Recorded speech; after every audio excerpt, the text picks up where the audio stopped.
السلام علیکم معزز خواتین و حضرات اور میرے پیارے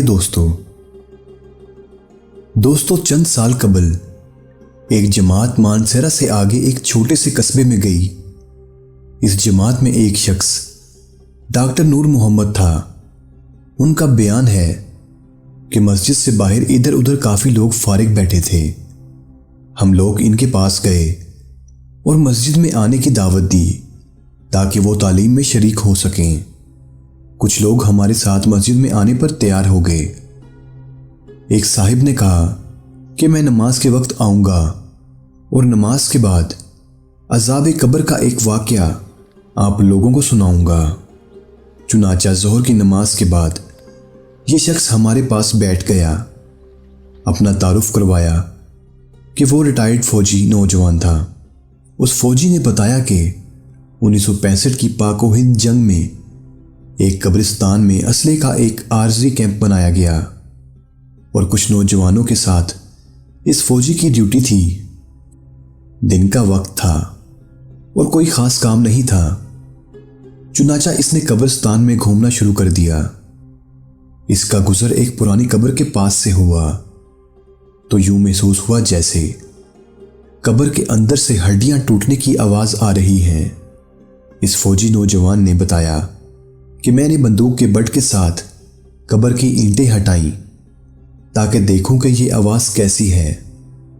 جیسے جیسے میں مٹی ہٹاتا گیا آواز اور تیز ہوتی گئی اور میری دلچسپی اور خوف بھی بڑھتا گیا۔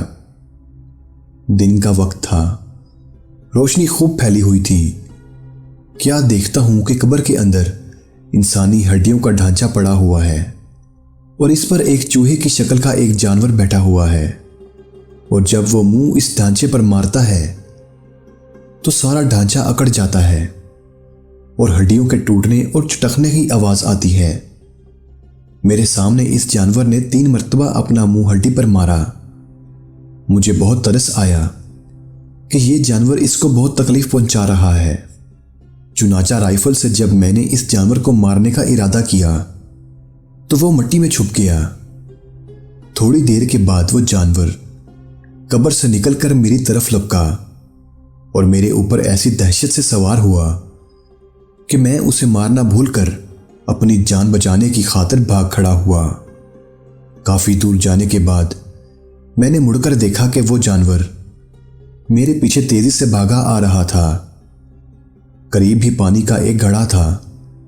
اس جانور سے بچنے کے لیے میں اس گھڑے میں داخل ہو گیا۔ میں نے پیچھے مڑ کر دیکھا کہ جانور گھڑے کے کنارے پر آ کر رک گیا اور قدرے توقف کے بعد اس نے اپنا منہ پانی میں ڈال دیا۔ یکدم پانی کھولنے لگا۔ میں بھاگ کر گھڑے سے نکلا۔